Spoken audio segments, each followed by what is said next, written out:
Good morning everyone, ito po ang inyong lingkod, si Pastor Ruel Camia po mula po dito sa Winnipeg, Manitoba, Canada para po sa ating pag-aaral ng Salita ng Diyos ngayon pong umaga. Welcome po mga kapatid sa Tinig ng Pag-asa. Sa araw pong ito, ang ating pag-aaral ay pagpapatuloy po ng ating series sa Pastoral Ministry. At bahagi po ng ating pag-aaral ay tinalakay natin yung pastoral responsibility kahapon at sa mga nakasubaybay po sa Tinig ng Pag-asa, alam ko po na nasusundan ninyo yung ating serye tungkol dito. Sa umaga pong ito, ang atin naman pong pagtutuunan ng pansin ay yung tinatawag na the pastoral call or the call to pastoral ministry. Paano ba malalaman kung ako ay tinawag talaga sa ministeryo? At ano nga po ba yung tinatawag na call or the call to pastoral ministry? Alam niyo po, bawat isang tao, bawat isang nilalang na mananampalataya o isang born again Christian, kung tawagin ng marami, ay tinawag ng Diyos. There is that what we call general calling that we all experience from God. Ayan. So, una po, we are called. Kapag ikay Christian, ikaw ay tinawag. No po? At ikaw ay pinili ng Diyos sapagkat hindi lahat po ng tao ay tinawag ng Diyos. Sapagkat malinaw po yun, kung tinawag ka ng Diyos, imposible mong hindi maririnig ang kanyang call. Because the calling of the Lord will always start from the inside. Ito pong tawag na ito ng Diyos ay katulad ng pagkatawag niya nang si Lazaro ay namatay. Tinawag ng Diyos si Lazaro at si Lazaro mula sa kamatayan ay nabuhay. Kaya ang ating paniniwala sa mahalagang doktrinang ito sa theology ay yung ang taong patay ay kailangang ma-regenerate o mabuhay. At mamubuhay po siya sa pamamagitan ng tawag ng Diyos. So, yun po yung general calling. Ano po? We are called. Una, we are called a holy calling. We are called with a holy calling. Sabi po yan ni Apostol Pablo kay Timoteo sa 2 Timothy 1:9. Sabi po doon, He has saved us and called us to a holy life. Not because of anything we have done, but because of His own purpose and grace. Sa 2 Timothy 1:9, binabanggit po dyan yung layunin ng pagkatawag at bakit tayo tinawag. Tinawag tayo na ang layunin tayo ay maging banal. Hindi tayo tinawag dahil tayo mayroong natatanging kabutihan. Hindi po tayo tinawag dahil tayo'y paborito. Tinawag po tayo dahil sa layunin ng biyaya ng Diyos. At ang sabi ni Pablo, this grace was given us in Christ before the beginning of time. Mga kapatid, nauunawaan po ba natin ang importansya ng mga sinasabing ito ni Pablo? Yung pagkakabigay sa atin ng Diyos sa Panginoong Hesukristo. Kasi most of the time, lagi nating sinasabi yung katotohanan na si Jesus ibinigay para sa atin. Pero huwag nating kakalimutan na bago pa nagkaroon ng lahat ng bagay, bago pa nilikha ang sanlibutan, tayo ay ibinigay na sa Panginoong Jesus. At ito'y biyaya. Sabi po, this grace was given us in Christ before the beginning of time. So yung pagkakatawag sa atin ng Diyos bilang mga mananampalataya na tinawag tayo for a holy calling ay dahil sa layunin ng biyaya ng Diyos na ginawa na, ibinigay na bago palikain ang sanlibutan. Ang tawag doon ay predestination. So ibig sabihin, yung doktrina ng election ay predestined talaga ng Diyos. Ayan. So, pangalawa, we are called by grace. Hindi ko na po masyadong hahabaan ang pagtalakay dito. Malalayo tayo. Mapupunta na naman tayo sa doctrine ng salvation na paulit-ulit lang naman. Pupunta po tayo at magtutuon ng pansin sa pastoral ministry. Pero before that, inilalatag ko lang na tayo ay may general calling na na-experience natin sa Diyos bilang mananampalataya. Tinawag tayo for a holy calling. Pangalawa, tinawag tayo by grace. Galatians 1:15. Binanggit na ni Pablo yan kay Timoteo, binanggit din ni Pablo sa mga taga-Galacia. Sabi diyan, but when God who set me apart. Ano yung ibig sabihin ng set me apart? Inihiwalay ka sa karamihan, sa iba. Who set me apart from my mother's womb. And sabi diyan ni Paul, called me by His grace. And called me by His grace. So ano sabi diyan? So tinawag siya ng Diyos bilang Kristiyano. Dati kaaway siya ng Kristiyano, pero tinawag siya ng Diyos at ang pagkakatawag na yon ay biyaya ng Diyos. So we are called with a holy calling, we are called by grace, and we are called by the gospel. Sabi ni Pablo rin yan sa mga taga-Thessalonica, chapter 2, verse 14, He called you to this through our gospel. Ito ang sinasabi ni Pablo sa mga taga-Thessalonica. Tinawag kayo ng Diyos sa pamamagitan ng ebanghelyong aming ipinangaral. Na ano ang layunin? That you might share in the glory of our Lord Jesus Christ. So yan yung general calling. Kapag naging Kristiyano ka, isa lang ibig sabihin, tinawag ka ng Diyos. Hindi ikaw ang nauna, sapagkat sa ganang sarili, sa ganang atin, sa pagiging makasalanan at patay sa espiritu, wala tayong kapasidad na gawin ang tumawag at lumapit sa Diyos. First and foremost, gusto kong linawin, ikaw ang tinawag ng Diyos. And you are called with a holy calling, by grace, by the gospel, to be a believer to Him, to be a Christian. Amen? So ayan po yung mga talata. Ngayon, tinawag tayo, we are called unto His to His purpose. We are called unto His purpose. Romans 8:28. And we know that in all things God works for good to those who love Him, who have been called according to His purpose.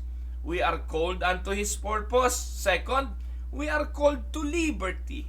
Dati tayo mga alipin ng kasalanan, patay tayo sa espiritu, nung tayo binuhay, pinalaya na tayo sa pagkakasala. Ito ang sabi ni Pablo sa Galatia 5:13. You, my brothers and sisters, were called to be free. Pero wag daw nating gamitin ang ating freedom para magbigay layaw sa laman. Rather, we need to serve one another humbly in love. So tinawag tayo, we are called unto His purpose, unto liberty, and unto peace. 1 Corinthians 7:15. But if the unbeliever lives, let it be so. The brother or the sisters is not bound in such circumstances. God has called us to live in peace. So makikita po natin yung pagkakatawag ng Diyos. Ano po? Tinawag tayo para sa kanyang layunin, tinawag tayo para sa kanyang kalayaan, tinawag tayo para sa kapayapaan, at pang-apat, tinawag tayo para sa fellowship. 1 Corinthians 1:9. God is faithful who has called you into fellowship with His Son. Yan po yung nalagot, yan yung naputol, yan yung nawala, yan yung hindi na nabalik sa tao mula nang ang tao'y nagkasala. At ang gagawa na lamang ng pagkakasundong ito upang muling maduktong ang relationship na yon, walang iba kundi ang Diyos. Kaya nga po, kung titingnan nyo ang hardin ng Eden sa pagkakasala ng tao sa Diyos, anong ginawa? Nagtago. Sino ang tumawag? Sino ang humanap? Hindi ba ang Diyos? Ano ang sabi niya? Nasaan ka, Adan? Adam, where are you? And that is God's call. It is God who initiate that call. On what purpose? For fellowship. So ayan po yun po. We are called unto His purpose, unto liberty, unto peace, and unto fellowship. Ngayon, yan po ang ating nakita. Meron pa ho yan ano po, panlima, we are called unto His kingdom and glory. Sa 1 Thessalonians, encouraging, comforting, and urging you to live lives worthy of God who calls you into His kingdom and glory. Tinawag tayo para sa Kanyang kaharian at para sa Kanyang kaluwalhatian. Take note, the purpose of God's calling for us is not only for us to be holy, not only to be free, and not only to experience peace and fellowship, but to give Him the glory. Yun po yung layunin di po ba? Kaya tayo naging Kristiyano. To give him the glory and to enjoy Him forever. Huwag nating kakalimutan, tinawag din tayo ng Diyos unto eternal life. Huwag niyo kakalimutan yan. At yan ay secured. 1 Timothy 6:12, ang sabi, fight the good fight of the faith, take hold, ang sabi ni Pablo, take hold of the eternal life to which you were called. Believers are called to eternal life when you made your good confession in the presence of many witnesses. Pampito, God called you unto glory and goodness. Ayan ang sinasabi ng 2 Peter 1:3. Hindi lang si Pablo nagpapatotoo niyan, maging si Pedro, His divine power has given us everything we need for a godly life through our knowledge of Him who called us by His own glory and goodness. Ayan, so pangwalo, He called us unto blessing. Huwag nating kalimutan, tinawag din tayo para sa pagpapala. 2 Peter 3:9, the Lord is not slow in keeping His promise. Kaya yung pangako, mga kapatid, ng Jeremiah 29:11, I know the plans I have for you, a plan to give you hope and a future. Yun po ay natupad sa pamamagitan ng ating Panginoong Hesukristo, at nung tinawag tayo para sa pananampalataya sa Kanya, na-fulfill po yung blessing na yon. Ang blessing of what? The blessing of salvation. The blessing and the blessing by the giving of Jesus as the ultimate sacrifice for our sin. Ayan. So, at yan po ang ating nakita. Tinawag tayo unto His purpose, unto liberty, unto peace, unto fellowship, unto His kingdom and glory, unto eternal life, unto glory and goodness, and unto blessing. Yan po yung mga dahilan ng pagkakatawag sa atin generally. At pang letter C, we are also called to be a saint. Kaya yung mga santo, hindi po kailangan mamatay para maging santo. Sabi po ng 1 Corinthians chapter 1 verse 2, to the church of God which is at Corinth, to those who are sanctified in Christ Jesus, called to be saints. Huwag niyong kakalimutang isinulat ni Apostol Pablo ang sulat na ito sa mga buhay pa sa Korinto, sa mga nagbabasang kapatiran sa Korinto na tinawag na mga santo. At ang sabi diyan, to those who are sanctified in Christ Jesus, called to be saints, with all who in every place call on the name of Jesus Christ our Lord, both theirs and ours. So ibig sabihin, kapag ikay tinawag ng ating Panginoon sa pananampalataya, ibig sabihin ikaw ay santo. Kaya yung All Saints Day celebration, hindi lang yan sa mga piling tao na nakagawa ng himala katulad ng ginagawa ng Romano Katoliko, kundi ang saints is for all of those who have been called and believed in the name of Christ. To the Church of God, kapag kabilang ka sa iglesia, ikaw ay santo. Amen? Kaya pag pinataas ang kamay, sino ang santo? Huwag kang mag-atubili kasi you are called to be saint. Amen? At makikita rin natin yan sa Romans 1:7. Hindi lang naman sa Korinto sinabi ni Pablo yan, maging sa taga-Roma. chapter 1 verse 7, to all who are in Rome, beloved of God, called to be saints. Yan, linaw niyan. Grace to you and peace from God our Father and the Lord Jesus Christ. Kaya huwag niyo ikahiya. Huwag niyo ikahiya yung title na Santo. You are saints. Santo Ruel. Yan po sinasabi ng Bible. Tayo po kasi ay allergic tayo doon sa word na saints kasi adulterated ang pagkakagamit niyan maging nung araw. Parang ang santo ay in reference only doon sa mga martir na namatay na nakagawa ng himala at inordinahan o kinilala ng Papa sa Roma at ng Vatican bilang mga saints. Yan. At tapos tinalagahan ng isang araw para magkaroon ng sariling pista. Diba ganun yun The Feast of Saint Jerome, Feast of Saint Peter, Saint Isidro Labrador, mga ganon, Hindi. Kapag sinabing santo, it is a calling, we are called to be a saint. Ayan. So ano pa? We are called to be sons. Take note, hindi lahat ng tao anak ng Diyos. Binibigyan natin to ng emphasis kasi ang general rule at ang paniniwala, general belief ng mga tao, lahat ng tao ay anak ng Diyos. Pero hindi naman ganon. Ang pagiging anak ay calling. Amen? Pwede nyo bang tawaging anak yung anak ng kapitbahay nyo? Hindi. Ang anak mo ay anak mo lang. Ibig sabihin, ipinanganak ng misis mo kung ikay lalaki at kung ikay babae, pinanganak mo. So, ganon din naman mga kapatid sa Espiritu. Hindi po pwedeng tawaging anak ng Diyos ang hindi ipinanganak sa Espiritu.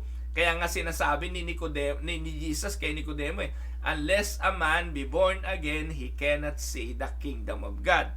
Because the only one who can see the kingdom of God are sons. Ano sabi dyan sa 1 John 3:1? See what great love the Father has lavished on us, that we should be called children of God. And that is what we are. We are children of God. And the reason the world does not know us is that it did not know Him. Take note, merong mundo na binabanggit dyan, at anong mundo yan? Iyan yung mundo na hindi nakakakilala sa atin bilang mga anak ng Diyos. Kaya tayo hindi kilala kasi hindi nila kilala si Jesus. Ibig sabihin, merong dalawang grupo ng tao, yung grupo na tinatawag ng mga anak ng Diyos at yung grupo na hindi nakakakilala sa anak ng Diyos dahil hindi nakakakilala sa mga anak ng Diyos dahil hindi nila kilala si Jesus. Iyan ang sinasabi dyan ni John. Amen po ba mga kapatid? Ano pa? Tinawag din tayo sa Bible na disciples. Kaya nga sa Matthew 28:18-20, sabi ni Jesus dyan, all authority has given to me in heaven and on earth. Go therefore and make disciples of all nations.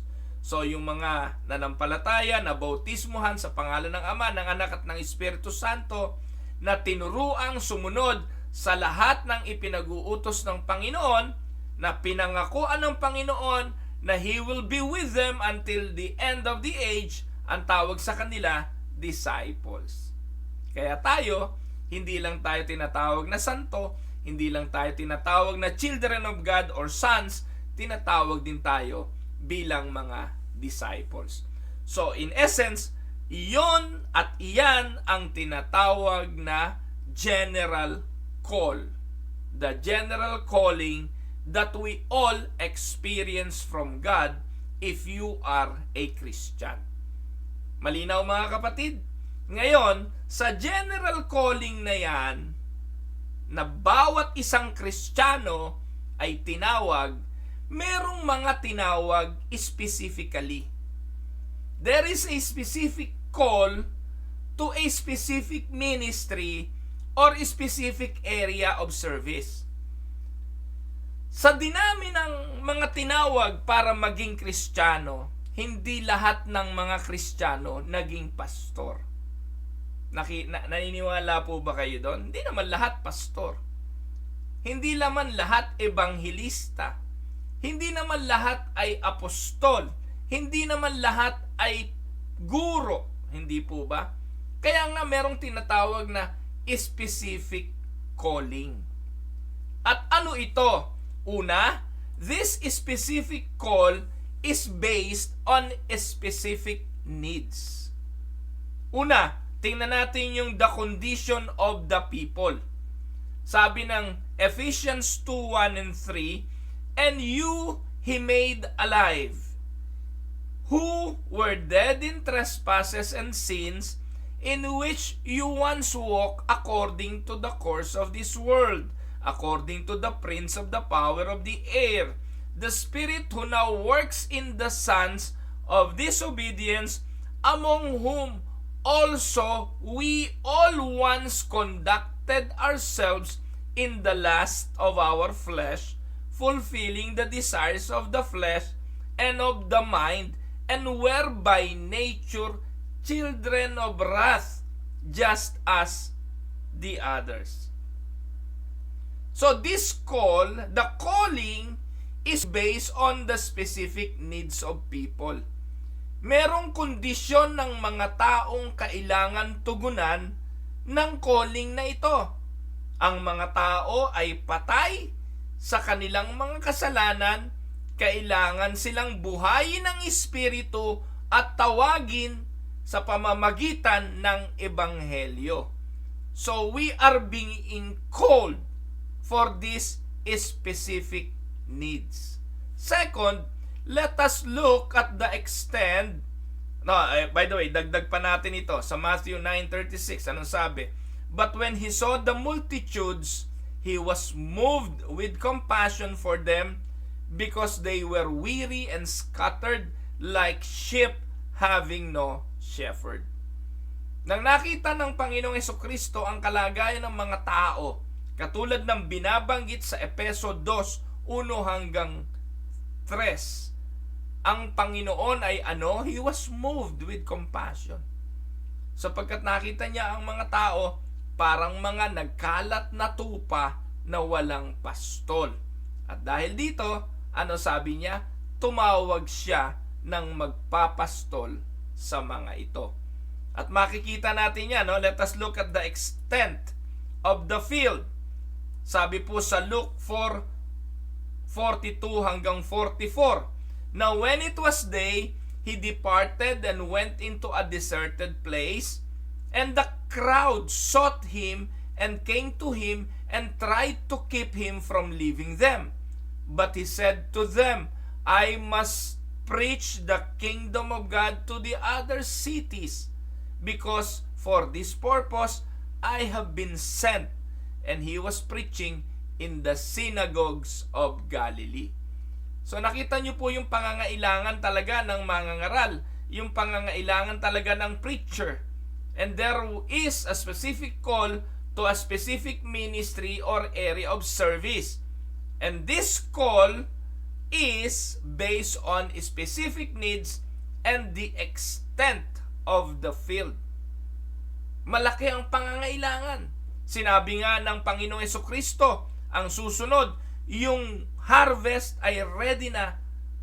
Sabi sa Acts, sa Luke, sa John, in book of John, ang sabi diyan, 4:35, do you not say, there are still 4 months and then comes the harvest? Behold, I say to you, lift up your eyes and look at the fields, for they are already white for harvest. Sinasabi rito ng Panginoon na ready na ang harvest. Kaya kailangan na ng mga ani. Kaya nananalangin na ng mga mag-harvest. At makikita natin yung kalagayan na there is an urgency of the hour. Sa John 9:4 ang sabi, I must work the works of him who sent me while it is day. The night is coming when no one can work. So there is a specific call to a specific ministry. At ipinakikita yung call na yan sa pamamagitan ng mga bagay na ating binanggit. Una, yung kondisyon ng mundo. The people are perishing. Ang mga tao'y patay. Pangalawa, If you are going to look at the extent of the field, ano ang sabi? No? Pinakikita dyan na ang tao ay nangangailangan. Ayaw nga nilang paalisin si Jesus dyan eh. They want Jesus to preach more. Pero ang sabi ni Jesus, no, I must preach the kingdom of God to the other cities. Merong sense of hunger to those people tungkol sa pangangaral. At makikita natin, hinug na yung harvest, ready na for picking, ready na for harvesting. At merong urgency of the hour dahil darating yung panahon na hindi na natin kayang mag-ani pa. So ito yung mga specific call for the ministry. Kaya merong tinatawag. Ngayon ang tanong, saan nakabase ang call na ito? Sabi po, this call is based on God's sovereignty. Maniwala man kayo o hindi, wala naman taong nag-volunteer for the ministry. No one volunteers for a particular ministry. Alam ng Panginoon yan. May mga taong gustong sumunod, pero iba ang motibo ng pagsunod. Merong tinawag ang Panginoon at ang sabi susunod, pero ano ang ginawa? Teka muna, hayaan mo munang ilibing ko muna ang aking ama. Let me bury my father. Ano sabi ng Panginoon? Let the dead bury their dead. Walang nag-aararo na palingon-lingon. So makikita po natin na yung calling ng Diyos ay based sa kanyang sovereignty. Ang sabi nga ng Panginoon, di ba? John 15:16, you did not choose me, but I chose you and appointed you that you should go and bear fruit. Kaya, yung ministry, hindi yan kagustuhan nung nagmi-minister. Naku, alam nyo naman yan eh. Maging sa inyong lingkod, narinig nyo na yung akin testimony eh.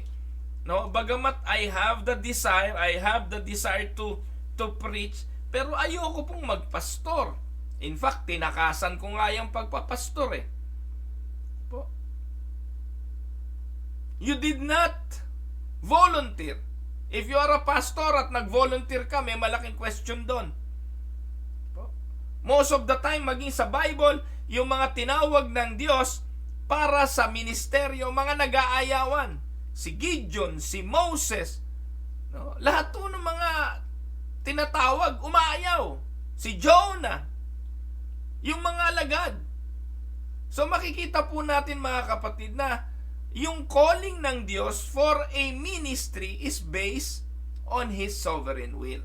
Pangalawa, God ordains the ministry that we will have. Kaya ang ordinasyon, una, Diyos eh. Opo, kino-confer ito ng tao, kino-confer ito ng mga nasa leadership. Pero ang unang ordinasyon, ang gumagawa niyan, Diyos. Yan po ang sinasabi sa banal na kasulatan. 1 Corinthians 12:18. But now God has set the members, each one of them, in the body just as He pleased. Siya ang nagtatalaga niyan. Siya ang naglalagay niyan ayon sa kanyang kagustuhan at minagaling. No, makikita rin natin yan sa 1 Timothy 1:12. And I thank Christ Jesus our Lord who has enabled me because He counted me faithful, putting me into the ministry. Ano sabi ni Pablo kay Timoteo? Hindi naman si Pedro naglagay sa akin eh. Hindi naman yung mga esteemed leader ng Jerusalem ang naglagay sa akin. Ang Diyos ang naglagay sa akin sa ministeryong ito. So, this call is based on God's sovereignty. No one volunteers for a particular ministry. It is God who ordains that ministry that we will have. Kaya mga kapatid, ito po ang totoo. Pag binigyan ka ng Diyos ng totoong pastor ng buhay mo, pahalagahan mo yun kasi hindi naman siya ang nag-volunteer doon. Ang Diyos ang naglagay sa kanya sa katatayuan yon para magministeryo sa iyo. Kaya nga ang tawag natin sa mga pastor ay God-given eh. Di ba? Yan, Diyos po ang nagbigay. Pero take note, hindi lahat ng pastor bigay ng Diyos. may mga, sabi nga, sa loob ng simbahan, may mga lobo na nag-aanyong tupa. Lalo na po, merong pastor na nagpapastor-pastoran. Amen? Hindi talaga sila tinawag at hindi sila bigay ng Diyos. Ang sabi ni Pablo, naglilingkod sila para sa kanilang sikmura. At huwag niyo pong kalimutan, even during the times of the disciples, merong mga Simon Mago. Sino yung si Simon Mago? Nung nakita niya na ang mga alagad ay gumagawa ng himala, ayon sa kapangyarihan ng Espiritu Santo, gusto niya ring magkaroon ng ganong kapangyarihan, magbabayad siya ng pera, magkaroon lang ng ganon. So, marami pong ganon, na dahil tingin nila ay prestigious, na po, yung pagiging isang pastor, yung iba, nagpapastor. Pero wag nating kalimutan, yung tunay na tinawag is called based on God's sovereignty. Hindi siya nag-volunteer sa particular ministry, ang Diyos ang nag-ordain sa kanya. Pangatlo, God supplies the grace needed for that ministry. Kaya, pastor, makinig ka. Kapag ikay tinawag at totoong tinawag ng Diyos para sa specific ministry, ang Diyos din ang mag-e-equip sa iyo. Ang Diyos din ang magsusupply ng biyaya para magawa mo ang ministeryo. Ano ang sabi ng Romans chapter 12 verse 3? For I say, through the grace given to me, to everyone who is among you, not to think of himself more highly than he ought to think, but to think soberly, as God has dealt to each one a measure of faith. Dito sinasabi ni Pablo ikaw bilang lingkod ng Diyos, ang Diyos ang nag-provide ng biyaya para maging pastor. Hindi mo dapat ito ipagyabang, hindi mo dapat ito ipagmalaki. Dapat tingnan mo ang iyong sarili, hindi mas matayog at hindi mas mataas sa iba, kasi biyaya lang ito ng Diyos. Kaya lagi nating dapat tugon, kung may nagagawa man tayong pagpapagal, anong sagot natin? Sa biyaya lang ng Diyos. Kung may nagawa man tayo para sa kaluwalhatian ng Diyos, para sa kanyang mga anak, sa mga tupa, sa iglesia, dahil lang yon sa biyaya ng Diyos. Binabanggit din ng 1 Peter chapter 4 verse 10, as each one has received a gift, minister it to one another as a good stewards of the manifold grace of God. Kaya pag binigyan ka ng kaloob, ng biyaya, gamitin mo ito sa paglilingkod sa isa't isa para tayo maging mabuting katiwala ng biyayang ito na ipinagkaloob ng Diyos. Huwag ninyong kakalimutan, uunahin ko, wala pong nag-volunteer para sa ministeryo. This is a call based on God's sovereignty. Ang sabi, hindi kayo ang pumili sa akin, ako ang pumili sa inyo. It is on God's choosing. And God ordains that ministry that we have. Siya ang nag-ordain. At ano sabi?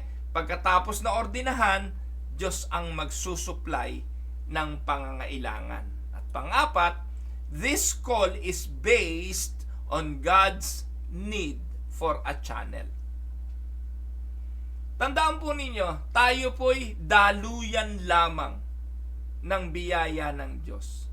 Pagkakatapos nga natin ng gawain natin, ikukumpara natin at ituturing natin ang ating mga sarili bilang mga walang kabuluhang alipin. Always remember, this call is based on God's need for a channel.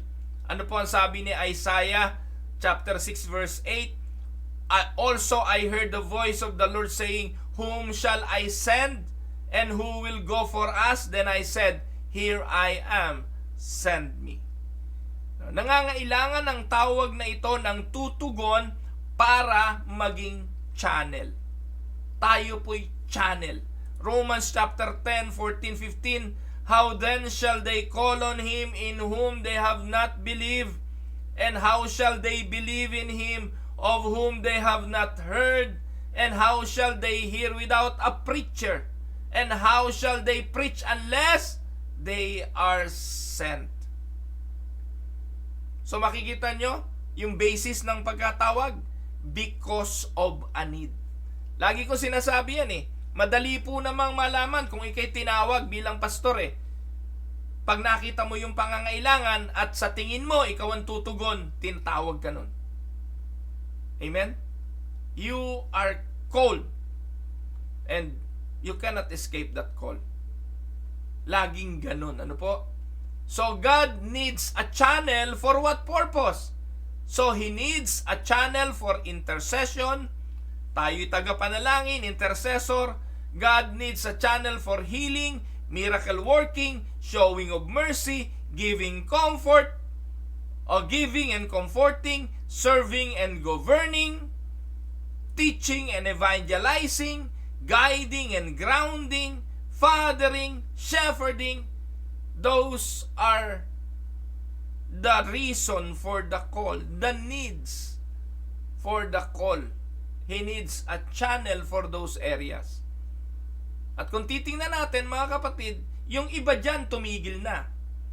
Yung ibang mga ministeryo dyan, hindi na kailangan sapagkat na-fulfill na yan. Like for instance, yung mga miracle working, healing ministry, na-fulfill na yan eh. Hindi na yan kailangan. Dahil ang mga layunin lang naman yung mga miracle working, healing na yan is to prove the deity of Christ. Pero yung iba dyan magpapatuloy at tumatawag pa ang Diyos ng mga channel para matupad ang mga bagay na yan. So nililinaw ko lang. Ano ho? So, those are the needs for the pastoral ministry. Kailangan po ang pastor to be a channel for those areas. Ayan. Ngayon, huwag nating kalimutan din na this call is an individual, personal, and specific. Ayan. So, ang pagkakatawag ay personal, individual, and specific. Para po sa mga Israelita at para palayain sa Ehipto, sino tinawag? Tinawag si Moses. Si Moses tumanggi, hindi siya marunong magsalita. Sabi ng Diyos, sige, isama mo pa si Aaron bilang spokesperson. Ngayon, nung papasok na sa lupang pangako, hindi pinapasok si Moses, si Joshua ang tinawag para sa pader ng Jericho at makapasok sa lupang pangako. So may mga specific call. Sa mga Madianita, tinawag po ang isang Gideon. Para sa isang mga Filisteo, tinawag ang isang Samson. Para sa mga Filisteo rin, si David. At kung sino-sino pa. Para sa Ninive, tinawag ang isang Jonah. May mga calling at ito'y individual, personal, and specific. And the word call, yung pong word na call, comes from the Greek word klesis. Ito'y forensic term na ang ibig sabihin to summon to court with the idea of giving an account. Yun po ang meaning ng calling o yung call. So the word does not emphasize a call to service but a call to accountability. 1 Corinthians 9:16, for if I preach the gospel, I have nothing to boast, for necessity is laid upon me. Yes, woe is me if I do not preach the gospel. It is a call for accountability. Na kailangan, obligado ka na gawin mo. Na hindi mo dapat ito ipagmalaki. Wala kang dapat ipagyabang. Kundi ito'y necessity ipinasan sa iyo na kailangan mong gawin. At ang hindi paggawa nito ay magre-resulta rin ng kapahamakan sa iyo. Katulad ng nangyari kay Jonas. Na kailangang ipalulun sa isda dahil sa kanyang pagtakas sa tawag sa kanya para mangaral sa Ninibe. Nakita niyo po mga kapatid, this is a call, an individual, personal, and specific. Kaya, ewan ko, no? Kasi ako personal, naranasan ko yan eh. The more na tumatakas ako sa tawag ng ministeryo, lalong nagkakaloko-loko buhay ko eh. Lalong nadidiskaril kasi talagang wala ako sa linya eh. Pero pag bumalik ka dun sa tamang linya ng direksyon, magiging maayos naman ang takbo eh. Kasi ang Diyos naman ang nag-e-equip. Diyos naman ang nag-e-empower at siya ang nagbibigay ng resources para magampanan ang iniatang niya sa iyong balikat. Take note, hindi ka naman tatawagin kung hindi alam ng Diyos na kaya mo at hindi ka bibigyan ng Diyos na hindi mo kakayanin. Amen po ba? So, kung titingnan po natin, sabi po, this call is not only personal and individual, this call can be known. Malalaman ng taong tinawag kung siya'y tinawag. Hindi ito pwedeng maging sikreto sa kanya. Ano ang sabi po ng 1 Timothy 2:7? For which I was appointed a preacher and an apostle. Si Pablo to. Alam niyang he was appointed. Alam niyang he was an apostle. Agad niya ba itong nalaman, Antimano? Hindi. Kailan niya ito nalaman? Kasi specific, ipinahayag to sa kanya ng Diyos sa daang Damasco. Before nga, kaaway siya, hindi po ba? Before, manguusig siya ng mga Christians. Kasama siya at saksi siya ng pinatay si Esteban. Pero nung tinawag siya ng Diyos, ipinaalam sa kanya. Kaya ikaw kapatid, ikaw pastor, siyempre dapat alam mo kung tinawag ka o hindi. Kasi si Pablo, alam niya hindi po ba? 2 Timothy 1:11, to which I was appointed a preacher, appointed an apostle, appointed as a teacher of the Gentiles. Specific niya eh. Alam ni Pablo talaga yung calling niya para sa mga hentil eh. In fact, iyan ang ipinagpaalam niya eh. Doon sa Galacia, noong pumunta si Pablo, sinama niya si Titus, pumunta siya sa Jerusalem para kausapin yung mga esteemed leader. Nilinaw niya, kayo ba nagpadala ng mga tao papunta rito sa Antioquia para bautismohan ng para tuliin ng mga mananampalataya rito? Kasi sinasabi ng mga nagpuntahang mga taga Jerusalem daw, mga sugo raw galing Jerusalem, hindi sapat yung bautismo, hindi sapat yung pananampalataya ng mga taga Antioquia dahil kailangan silang tuliin.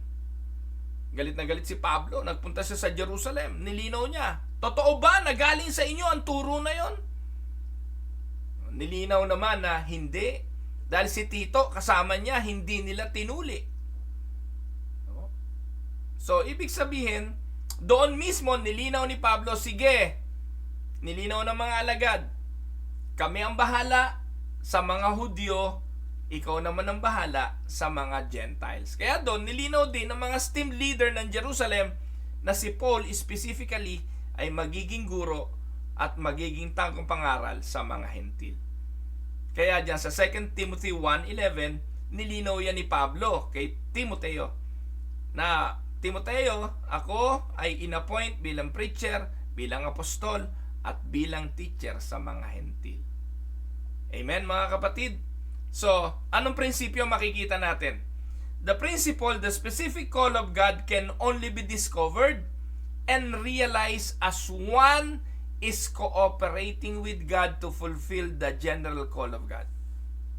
Malalaman mo lang, madidiscovery mo lang na ikay tinawag kung ikaw ay nakikipag-cooperate at tinutupad yung general call ng Diyos. Ano ba yung general call? Kanina, binanggit na natin yung mga general call. We are called with a holy calling. We are called by grace. We are called by the gospel. We are called to liberty with a purpose, to fellowship, for the kingdom glory. We are called to be saints. Ano pa?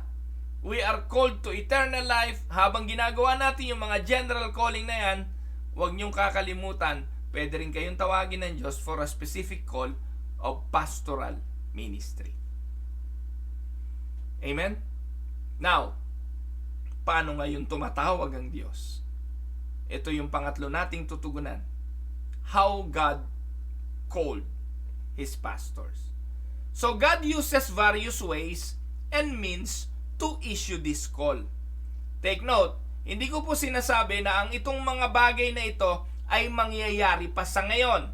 Huwag niyo pong mamimisinterpret. Pero gusto ko lang pong ipakita sa inyo, as far as the Bible is concerned, may mga kaparaanang ginamit ang Diyos para makipag-usap sa kanyang pagtawag. Una, by an audible voice. Hindi ko po narinig yan. Pero si Joshua, si Jeremiah, si Jonah, audible voice ang narinig nila.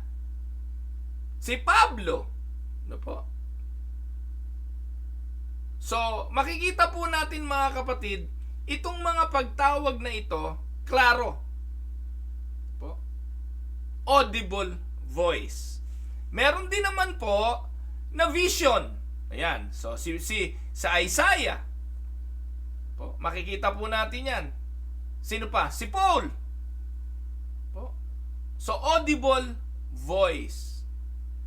So, meron din naman panaginip. Audible voice, vision rather. Meron din namang dreams.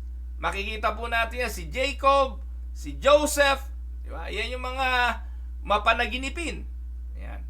Meron din naman by theophany. Ano ba yung theophany? Theophany ay yung appearance of God, manifestations of deity in sensible form. Sino ang makikita natin dyan? Si Abraham, si Isaac. Ayan. So, ayan po, yung mga paraan ng Diyos ng pagkakatawag sa mga taong yan. Meron din pong tinatawag na angelic visitation kay Moses sa Exodus chapter 3, no po? Sa burning bush. Si Gideon, dinalo ng anghel. Si Zacarias. So, ito yung mga paraan ng Diyos ng pagtawag. Meron din namang by prophecy and by the laying on of hands. Kay Paul, kay Timothy, at meron pong panghuli by the inner conviction and witness of the Holy Spirit na binabanggit sa Ephesians 1:18.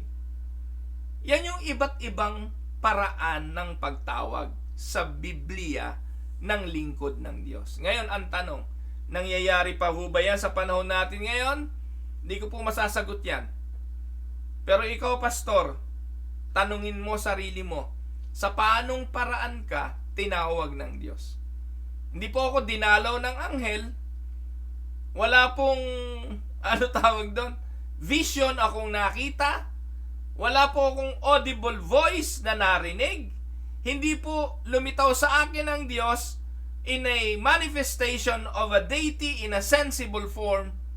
Pero meron pong inner conviction.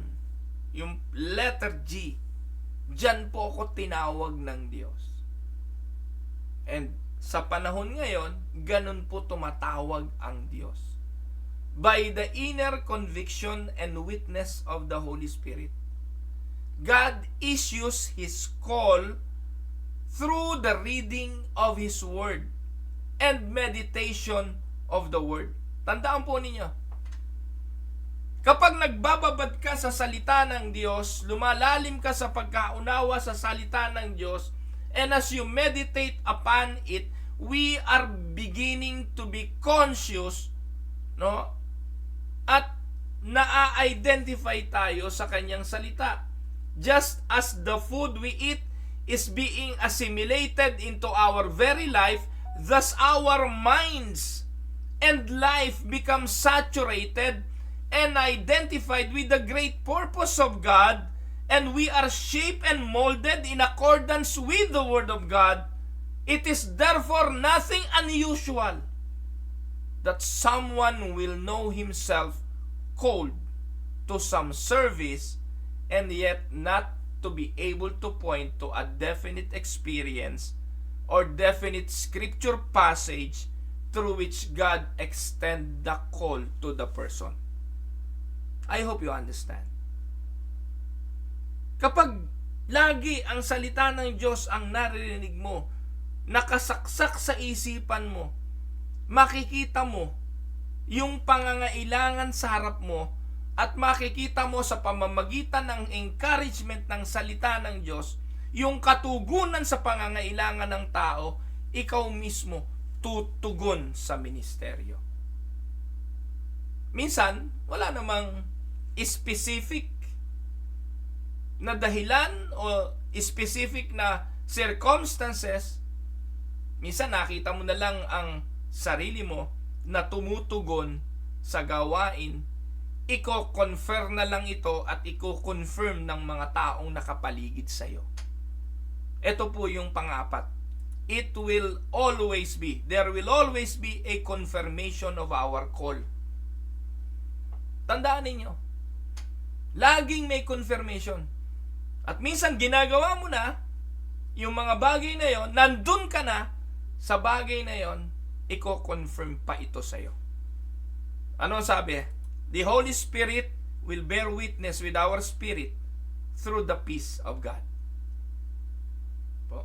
Ano sabi ng Colossians 3:15? And let the peace of God rule in your heart, to which also you were called in one body, and be thankful.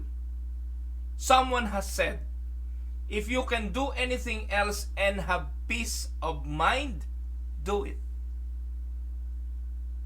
If you can do anything else and have peace of mind, do it. Kung ipinagagawa sa iyo sa palagay mo ng Diyos at meron kang kapayapaan habang ginagawa ito, gawin mo ng gawin. Tandaan po natin mga kapatid, leadership over me bears witness. Hebrews 13:7.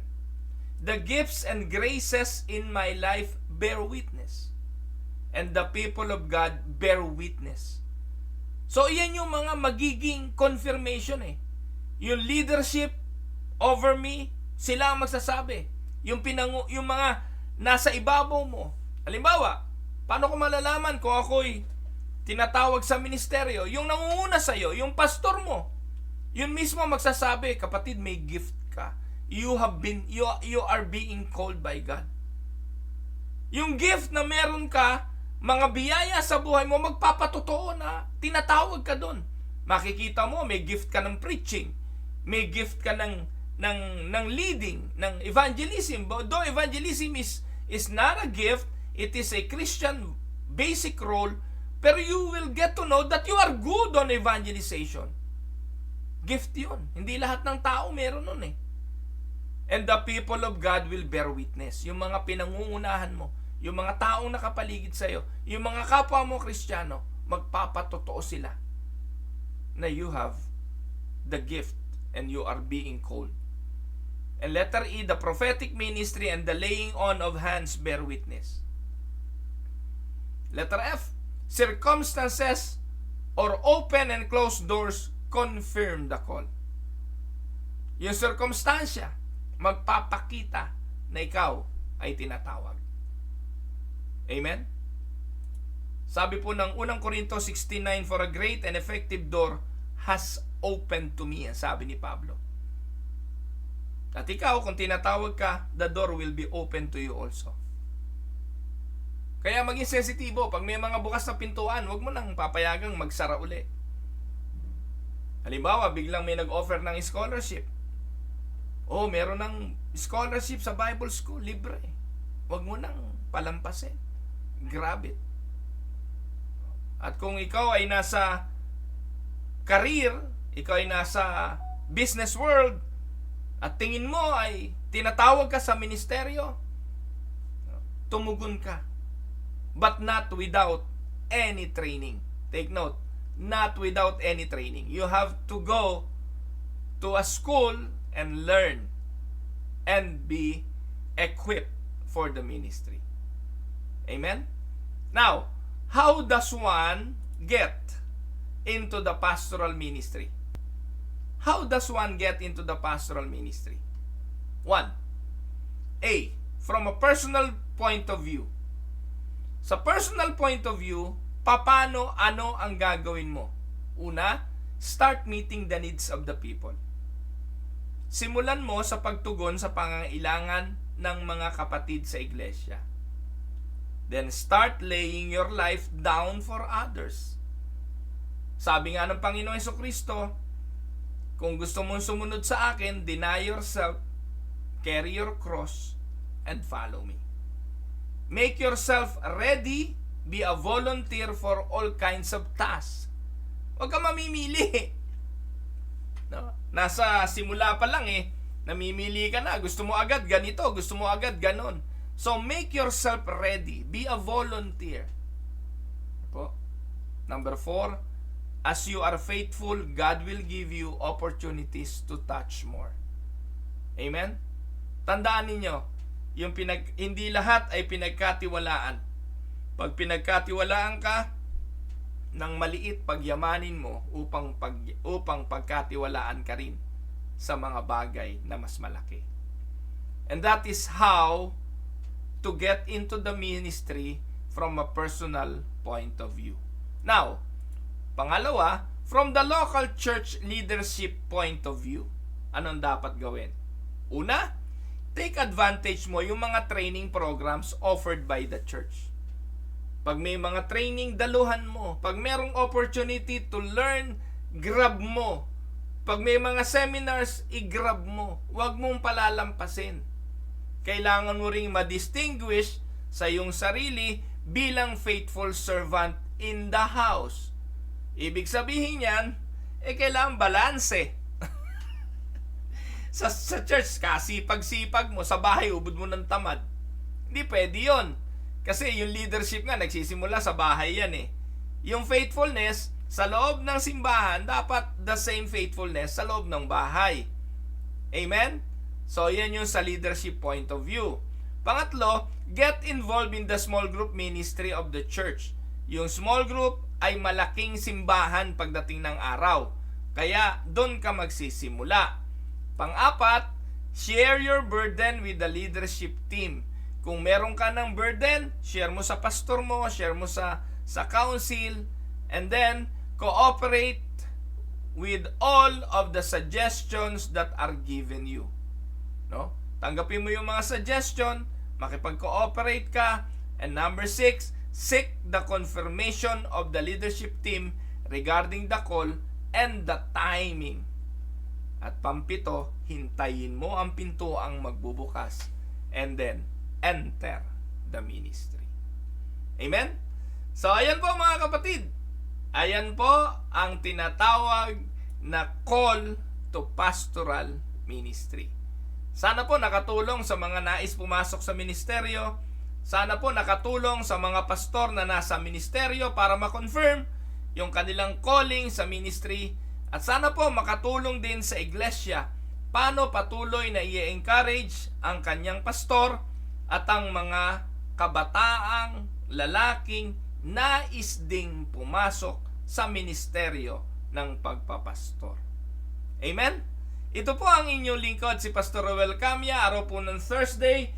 Ngayon po ay, Thursday, December 19. 6 na araw na lang po at Pasko na mga kapatid. I hope nasa mabuti kayong kalagayan, pagpalain kayo ng ating Panginoon.